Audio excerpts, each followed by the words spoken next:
kaay yeeg Mamadou Mohamed Ndiaye. jërë ngeen jëf kaso bu camp pénal jommi nañu Les Échos nañu bàyyi Modou Fall di Boy Djiné moo leen jommal ginnaaw ba mu évadé keroog ca kaso camp pénal dogal bi kilifa yi gàlloo kaso réew mi njëkk a jël moo di dàq Baye Alé Conté ma jiite woon kaso bu camp pénal ministre de la justice garde des sceaux moo jël dogal ba démb journal Les Échos dolli ñu ci ne ku ñu naan inspecteur Omar Diop moo ko fa wuutu moom inspecteur Omar Diop ba fii moo ne woon directeur ressources humaines bu direction administration pénitentiaire leneen li journal bi dolli ci yëf yi moo di nee nañu enquête bi ñu def ngir xam ana ci yeen anam la Boy Djiné évadé woo enquête boobee fa ñu ko gën a jëmale moo di ndax du ci biir kaso bi la ñu ko dimbalee ba mu génn source waa nañu moom Boy Djiné rëccam gu mujj gi bari na ay lees waxul ci am yoo xam ne même ñi mas a liggéey ci kaso sax yëf yi da leen a ëlëm bi ci njëkk moo di quartier haute sécurité nan la mën a amee palanteer bu ubbeekoo ci mbedd ba Boy Djiné di ca mën a yooru buum di wàcc ndax quartier haute sécurité détenu ba ñu fa yóbbu sax bu ñu ko génnewoon ab cellule am waruta mën a gis asamaan si ñaareel bi di garde ba fa newoon ci lan la newoon ba Boy Djiné romb ko fa évadé te yëgu ko moom Michael Scofield bu Sénégal di Boy Djiné La Tribune mi ngi ñuy wax plan ak pexe yi muy faral di évadé bu fu ñu ko tëyee mu dem yoonam Lat Grand Ndiaye di agent GMI bi ab watam mbëkkoon ci contrôle routier ci diwaanu Tëngéej ba mu faatu journal Libération xëy na ay xibaar yu yéeme yu mu jële ci enquête ba ñu cay def ci la ñu xamee ne xale bi doon dawal oto bi mbëkk GMI bi moom xale boobee góor la amutoon permis Mamadou Diop la tudd élève la buy def première fukkeet ak juróom-ñeent la am leneen li leen feeñal ba tax enquêteurs yi dox ba yegg ci ñoom moo di ci ñoom xale yi newoon ci oto bi daf ci am keneen ku ñu naan Mansour Diop dép élève seconde ay cahier de cours am la fàtte woon ci wata bi cahier yooyee bokk na ci li gaañu topp ba yegg ci ñoom wata bi ñu yoroon ba mbëkk ci GMI bi Libé mi ngi ñuy xamal ne ab BMW la enquête ba moo feeñal ne CMC ba baaxul contrat de location ba baaxul yépp ay faux lañu ki leen luye woon wata bi di Cheikh Tidiane Dieng ak transitaire yi génnee wata bi ñu naan leen Seydou Koné ak Pape Demba Wade Libé nee nañu ñoom it yoon téye na leen ñu téye xët mu njëkk l'Observateur xooli fa beneen xibaar bu yéeme benn tubaab bu jigéen buy war a toll ci ñaar fukkeet ak juróom-ñaar yéenekaay bi nee nañu moom la ñu fekk mu faatu ca Tivaouane Peulh ba ñu sànni ko ca filao ya fekkee nañu ko ak ay gaañu-gaañu yu bari ci bopp bi ay gaañu-gaañu ci loxo yi ak it ay gaañu-gaañu ci wet gi xibaar boobet mi ngi ci xët mu njëkku La Tribune Seydou Gueye mi ngi ci xët mu njëkku Vox Populi ay tontu la fay indi jëme ko ci wujji Macky Sall yi ŋàññi ak a di nga tournée économique bi muy def ministre porte-parole coordonnateur communication bu présidence de la République xamle fa ne saafonte gi ñu gis ci diggante président Macky Sall ak askan wi dafay wane ne nit ñi kuy liggéey la ñuy àndal Seydou Gueye ne sagar yu xonq di brassard rouge yi ñu ne moom la ñu teeroo président Macky Sall ca Koumpentoum ba mu fa jaare sagar yu weex yi ñu ko génneel ba mu dëppee jaaraat fa fay na ko honorable député Fanta Sall bu Koungheul feelu Seydou Gueye ci Vox Populi député Fanta Sall la Lion du Bambouk mi ngi leeral ci journal bi ne xeexoo xiiroo ŋaayoo yi am ci Koungheul keroog ba fa président Macky Sall ñëwee loolee jógewul ci opposition bi jógewul it ci askan wu mere président Macky Sall ni ñu koy waxee waa APR ci seen biir ñoo doon xeexoo ak di xiiroo ko ŋaayoo député Koungheul bi def lu rëy ci mobilisation keroog bi ne ay nit yu mënut a nangu loolee ñoo jël yeneen i nit xambu leen ngir ñu xajamal seenub liggéey ci nganu président gi président national di Macky Sall ci Soleil national ubbil yéenekaay bi ay rapport ba ñuy def ca kawoon askan wi am lu ñu yàqule ca chantier yi journal bi mi ngi ñuy xamal ne impensé dinañ leen fay semaine bii di ñëw ñu ñëw ci élection locale yi ñëw La Tribune bind na ne Benno gi président Macky Sall bëgg ci waa Benno Bokk Yaakaar ba tax mu wax ko di sàkku ci militant yépp ñu demee liste Benno Bokk Yaakaar yi loolu yéenekaay bi nee nañu du yomb ndax bari na ñoo xam ne seen bëgg-bëgg moo di doon maire ca gox ba ñu dëkk Macky Sall bu réglé loole bu nuppi Sud Quotidien mi ngi ñuy xamal ne am na leneen lu koy xaar mu di recommandation yi nga xam ne mission d'audit fichier électoral 2021 gi def na ko mu di indi ay jooyandi ci rëq-rëq yi am ci fichier bi yéenekaay bi dañu ñi fara ci société civile gi ci réew mi ñoo ngi sàkku ci état bi mu jublu ci loolu jëmbat ci te nu mu gën a gaawe L'Observateur nañu société civile gi yamuñu foofee ni lu jëm ci ciru falu dara ci réew mi ñu xañ Khalifa Sall ndax am lante gu mu am lante ak yoon mbir moomee société civile gi nee nañu dañuy jóg gàddu xeex bi xeexal ko Khalifa Sall ku tuddu xeex sam xel dem ci lamb nañu dem ci sunu lamb le Don King de l'arène di Gaston Mbengue journal bi nee nañu tojati na fi taxawal na ay revanche yu amateur yi yàkkamti woon Triple S doomi Double Less di Balla Gaye 2 Eumeu Sène borom tay shinga combat boobee Gaston Mbengue taxawal na ko Bombardier Eumeu Sène Gaston Mbengue tëgg na ko xam te ne justice bu Sénégal dañ ko tekk ay fan rek laata mu doon rëcc Boy Djiné doon na amal grève de la faim di xiifal ci kaso bu camp pénal ngir sàkku ñu atte ko tey fii tey sax moom Boy Djiné nee na noppi na dem ci tribunal wuy ji bés bu yoon jàppee bés buñ ko war a atte. RFM rajo askan wi. tournée bi président Macky Sall doon amal boobaak léegi ci gox yenn ci diwaanu Sénégal mu ngi ko jeexale ci diwaanu Kaolack bokk na fa ci ay yëngoom démb dalal xelu ñi nga xamante ñoo dëkkee fa nu war a amalee ay chantier yaatal aérodrome bu diwaanu Kaolack lu jëm ci wàllu seeni ndàmpaay dig na leen ak pay ay bés bi di ñëw sàkku it ci maire ba bu kawoon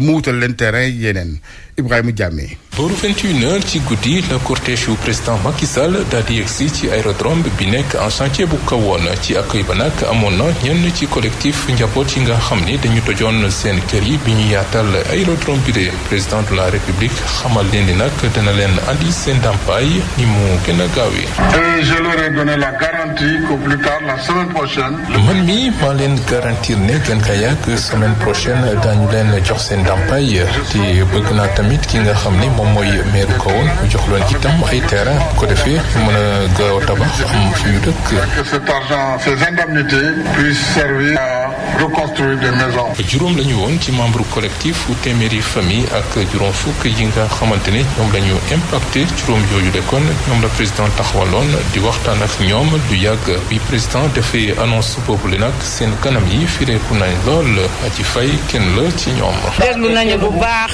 tontu nañu lu sedd suñu xol waaw loolu lañ doon xaar ci moom c'est tout ce qu'on attendait de monsieur le président mooy fajkati soxla yi ñaanal nañ ko ñu nit. le président de la république daal di xamle ni nag am na satisfaction bu baax a baax ci liggéeyu aéroport bi la bi mu fa jógee nag daal dinay jubal Medina Baye ki nga xam ne moom mooy xalif bi di Cheikh Mahi Niass dalal ko mu xamal ko ni nag dina def képp lay kattanam pour jàppale ko ci projet agricole yi nga xamante ni xalif bi jublu na ci bi mu fa jógee daal dinay wër kër kilifa yi diine yi fii ci commune bu Kaolack dem na Léona Niassène dem Léona Kaneen jeexale nag tournée bile ci Touba Ndorong Ibrahima Thiamé Kaolack rajo Futurs Médias. jërëjëf Ibrahima ñu waxtaanee wàllug suuf sa ca Dougar ak réeróo ba fa boobaak léegi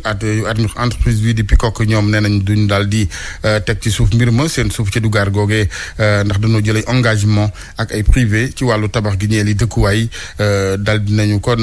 baaxee bawagum seddee fukk ci hectare ñu ne am na it ay spéculateur njublang yoo xamante ci wàllu suuf danoo jox ñeneen suuf sa ca muy seeni yos ciy leeral Makumba Bey. direction générale Peacock nee na du dellu ginnaaw te du wàccee suuf si waa Dougar ndax ñoom ñoo am dëgg lañ jàpp te itam suuf soosee lu ci bëri fi mu ne nii jaay nañ ko ba noppi war a tabaxal ay kër ñiñ ko jaay jébbal leen ko Seynabou Sylla Sy mooy directrice juridique bi. pour ñu bàyyi leen foofu dina xaw a métti parce que engagement yu ñu jot a jël déjà ak muy ak suñu ay partenaires muy ak ñi ñu ko jaay contrat yu bëri signé nañ ko ba pare ci cadre boobu. donc tey bu ñu naree génnee foofu du rek génnee ñu yóbbu ñu feneen mais aussi li ñu jot a avancé li ñu fa jot a liggéey yépp dina xaw a metti et que li ñu war a jàpp aussi mooy 10 hectares bàyyi nañ ko ci côté boobu pour waa Dougar yi pour rek nekk ci jàmm loolu moo tax ñu bàyyi 10 hectares yi. direction générale Peacock nee na amul benn jafe-jafe ci pàcc bu njëkk bi nga xam ne jaay nañ ci lu ëpp junniy kër dañoo dem nag ba léegi foofu am valeur tax nit ñi nag bëgg a nangu li des ci suuf si am na ci ñoo xam ne sax jot nañoo jaay suuf soosu nga xam ne Peacock moo ko moom ay nit. li gën a indi problème bi mooy ñi nga xam ne dañoo jaay ak ñeneen ñi nga xam ne duñu waa village bi donc tey boo jaayee kooku dafay bëgg a ñëw di jël mu ñëw gis keneen benn promoteur buy ñëw di tabax di avancer dafay jaaxle dina ñëw laajte la soit ay kayitam wala mu laajte la xaalisam et leneen problème bi mooy dañuy dem domaine pour jéem a am kayit domaine ne leen fii mënu leen fi am kayit parce que turu Peacock moo nekk ci suuf si. direction générale bi nag nee na pare na fi mu ne nii ngir jàppale leen ci li entreprise war a def ca gox ba mu nekk ngir taxawu leen muy responsabilité sociétale d'entreprise waaye nag ñiy jóg di xeex fi mu ne nii ñoo ni loolu moom fasuñu ko yéenee dégg jamono bi jërëjëf Makumba entreprise yeneen usines yi di Takamul Food ak Simat fan yi ci ginnaaw lakk yu métti fa am yàq fa lu bëree bëri daanaka ci lu kilifa gi ñu dénk wàllu développement industriel ak petite moyenne entreprise xayma ci juróomi milliards wala lu ko ëpp moom ministre Moustapha Diop ba nga fa woon digg na ak taxawu jëmee ci ñoom ñu teewlu monsieur le ministre Moustapha Diop ak Abdou Diouf Diagne. tey dañu ñëw fii pour seet si ñaari usines yi nga xam ne dañu lakk tey depuis le 24 mai. À 10 heures muy usine Takamul Food ak usine Simat gis nañ ne pratiquement usine bi dafa lakk ba jeex tàkk bien vrai que ñu sant yàlla ba nga xam ne benn bakkan waddu ci mais dégâts yi romb na fu ñu ko foogul parce que pratiquement lu tolloog 5 milliards 450 dem 6 milliards yàqu na fi boo dee xool tey usines yi ñu ngi employé lu tolloog pratiquement 200 personnes donc tey gouvernement bi nekk ci perspective bu création massive d'emploi donc duñu mën a seetaan usine bi nga xam ne ñu ngi doon liggéey loolu mat 200 personnes ñuy tëj loolu donc dinañ ci xeex rendre compte son excellence le président Macky Sall ba nga xam ne moo mën a jël jox ay directives ñu mën a defaraat usines yi ba ndaw ñi fi nekkoon di liggéey mën a liggéeyaat lépp doxal doon économie bi dox suñu tissu industriel gën a mën a dans lycée technique ak professionnel bu Sandiara liggéey bi ñeel boobu lycée gi yeexte gi ci waral ministre emploi ak formation professionnelle sàkku ci entrepreneur bi ak baral muy Mbaye Faye ak entreprise am jox na leen délai beneen Abdou Rahman Diallo. yéexteef yu ñu nemmeeku ci liggéeyu lycée professionnel technique bu Sandiara doon na li nga xam ni neexul Dame Diop li ni mel sax a tax mu sant liggéeykat yi ak entreprise bi ñu yeggali liggéey balaa weeru décembre bi ñu jëm moom mooy jëwriñ bu yor wàllum formation professionnelle. wax nañ ak partie yëpp maîtrise d'ouvrage bi délégué maître d'œuvre ak entreprise bi ak ñun ministère que incha allahu rabbi décembre lañ bëgg lycée bi pare ñu mën ko jébbal population yi. entreprise wax nañ maîtrise d'ouvrage délégué bi ACBEP que mu def fii équipe boo xam ni 24 heures sur 24 lay nekk mook ak maître d'œuvre bi ñu mën a superviser travaux yi nga xam ni moom la entreprise bi def. ultimatum boobu nag du bu njëkk ndax chantier bi am na lu jege juróom-ñeenti at waaye bii pa entreprise bi xamle na ni dina respecter délai yi Pape Sy mooy directeur technique entreprise CSPT. fii ba décembre lañ ñu jox le ministre bi jël engagement pour jeexal travaux yi. fii ba décembre boo xoolee bâtiment yi bu ci nekk am na fu mu toll am na fu ñu bëgg mu yegg fii ak décembre incha allah bu ku nekk defee li nga war a def yem ci def li nga war a def incha allah délai yi ñu wax ak engagement ñun yu ñuy jël si suñu wàll ci si suñu wareef dinañ ko def incha allah. ci fàttali xeer bu njëkk lycée professionnel et technique bu Sandiara ñu ngi koy amal ci weeru mai 2012 liggéey yi ñu tàmbalee ko ci atum 2013 te buñ ko xaymaa lépp juróom-ñetti milliards la lycée boobu mën naa jël lu toll ak ñeenti junni ak juróomi téeméer ba ci juróomi junni ndongo RFM Mbour. Abdourahmane Diallo. jërëjëf Abdourahmane ñi am bac arabe mën nañ def léegi concours bu dugg ci école bi di ENA école nationale d'administration mbind mi tàmbali na démb benn fan ci weeru juin ci internet gi leen koy jaarale pay gi na ko noonu leeral li njiital école bi di Cheikh Awa Balla Fall directeur bu école nationale d'administration ak Makumba Bey. daaw li tax comme ni nga ko waxee defuñu woon concours yi nii jamono ju bindoo woon ak mbas mi moo tax bëgguñu woon organiser concours ndax concours bi li muy indi ci ay candidats danoo bare ba nga xam ne moo tax dajaloo bi da doon indi ay risques yoo xam ne bëgguñu ko woon a jël moo tax ñu waxtaanoon ci ba jàpp ne dañuy xaar ba ren bu yëf yi tane ñu mun koo organiser ndax concours boo xam ne mun na yóbbu ba ci lu mot ay 35,000 candidats boo koy def da ngaa war a xam bu baax ngay def moo tax ren nag comme yu bari dugg na fi am na vaccination yi xalaat nañ ne mbas mi dellu na gannaaw ba état d'urgence sanitaire gi indi nañ ko moo tax ñu ne nañ ko organiser ndax gone yaa ngi koy xaar te am na ñoo xam ne bu ñu koy xaar seen at ay ëpp te ñoo ngi leen pénaliser moo tax ñu ko def jël mesures yi nga xam ne yëpp war nañ ko jël ba mën a organiser conditions yi nga xam ne moom lañ ko bëggee te ñëpp yàlla mun leen a musal ñu def seen concours ci jàmm. inscription yi nu muy demee. inscription yi liñ ci jublu ren ji mooy ñu dugal ci d'abord ñoo xam ne seen xalaat ci concours bi mosuñu ko cee def président décidé ne ci nga xam ne ñooy dugg ci école bi arabisants yi dinañ ci bokk ci foo xam ne mosuñu leen faa seenu mooy ci section diplomatie li jëm ci wàllu chancelier loolu lu bees lu donc mooy gune nga xam ne am nañu bac arabe ren am nañu possibilité def concours ENA pour dugg ci section diplomatie loolu jar naa wax yépp ci en ligne lay doon kon bi ñu am ak ADIE ci la foo mën a ne mën ngaa bindu ca fa nga dëkk boo amee accès ci internet. léegi am na ñu bindu woon daaw waroon na def concours bi amul. daaw ubbi woon ko bañ xamee ne mën na ko danoo waxtaan bàyyi ko moo gënoon ñu koy organiser loo xam ne duñu mën a fekk ñëpp ci feebar bi kenn doon jotantoon comme la ko waxee daaw rek doon bindu parce que bëggu ñun dugal ci yaakaar joo xam ne duñ ko mën a yeggale pour cycle A dina commencer le 29 août tey jii la ñu tàmbali inscription yi pour cycle B dinañ commencer le 22 août test psychotechnique ci nga xam ne mooy concours bi.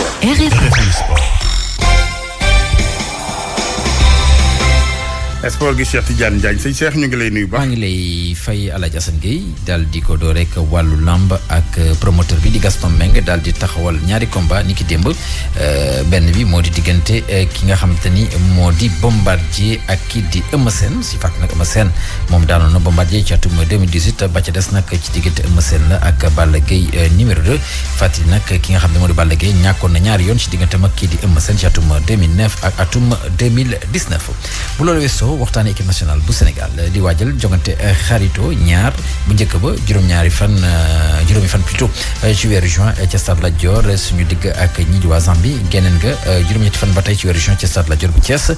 ci yoon googule sax ñi nga xam ne ñoo di suñu gaynde yi daal ñu ngi ab regroupement boobu léegi di waajal mbir mi ni ki démb nag gannaaw séance d'entraînement bi nga xamante ni daal jot nañu ko def ki nga xamante ni moo di sélectionneur national bi di Aliou Cissé am na ay kàddu yu mu jotee yëkkati ñu teg ko ci micro Cheikh Anta Diop. Ça a été une séance. nekkoon na séance séance bu am solo boo xam ne ni lañ ca def bari na lool maanaam dañ ko mixé door ak ab échauffement bu fukk jàpp fukk ak juróom ci ay minutes ba jógee ci loolu ñu jàll ci concentration ci objectif bi maanaam fexe ba tëj lii di intervalle yi waaye tamit naka la ñuy def ba conserver maanaam téye li nga xam ni moom moo di bal bi ngir mën a dem ca kanam ñetteelu ko pàcc bi nekkoon na ab liggéey tactique maanaam jéem a contrôler lii di profondeur yi loolu nag sukkandiku ci suñu bâche de jeu jeexale ak benn séance boo xam ne nii séance finition la naka la ñuy def ngir dugali but ndax dugal ni but daf ci am solo lool ngir mën a gagné ndax war nañu mën a dugal ay but yu bëree bëri ñii nga xam ni ñoom ñoo di gone yi yàgg nañu def lu ni mel te xam nañu nu ñuy marqué ay but. Cet après-midi, vous avez vu, il y a eu quand même pas mal de buts. ci équipe nationale googu li ki di seen góol moo di Edouard Mendy moom mi nga xamante ne ni ki week-end bee passé la daal di gagné lii di Ligue des champions ànd sa équipe ba mi nga xamante ne moo di Chelsea moom sax Aliou Cissé am na ay kàddu yi nga xamante daal yëkkati na ko jëmale ko ci Edouard Mendy ak itam jaar-jaaram mu gis ni daal lii daal lu jéggi dayoo ñu déglu ko ba tey Aliou Cissé. lu am solo la bu ñu xamee jaar-jaaru gone gi ak combat yi nga xam ni def na ko yépp tey jii nekk na champion loolu day wane que ci àdduna daal góorgóorlu rek moo am solo ngir mën a yegg fa nga bëgg am ngëm-ngëm gi te liggéey rek. voilà ñu daal di wax ba tey ci wàllu football ak kii di Carlo Ancelotti moom nag moom moo di entraîneur bu bees bu Real Madrid ci diirub ñetti at la daal di xaatim daal di fa wut ki nga xamante ni daal moo di Zinedine Zidane moom mi nga xamante ni moom moo tekki loon ndombal tànkam ni ki fan yële weesu gisul woon boppam ci doxalin nga xamante ni moom la ñuy doxalee équipe bi di Real Madrid. Carlo Ancelotti nag fàttali moom jotoon na jaar ci Real Madrid ci atum 2013 jàpp atum 2015 jotoon na gagné sax li nga xam moo di Ligue des champions ci atum 2014 na ma ko waxee nag moom dina daal di kon bokk wutu ki di Zinedine Zidane ci diirub ñetteel Alaaji Assane lii moo fi gënoon a fës ci xibaaru tàggat yaram. ñu ngi lay gërëm sëñ Cheikh dalal ci wàllu culture di wàllu aada soxna Anna Rocha. maa ngi leen di nuyu mbokk yi. aada ngir gën a dëgëral diggante Sénégal ak Gambie gëm-gëm la boo xamante ne tukkee na ci kilifawu ñaari réew yi loolee waral ministre porte-parole du gouvernement du Sénégal di rafetlu bu baax a baax organisation festival Ñumi Badia bu Toubacouta Aminata Goudiaby moo ñu fa teewaloon.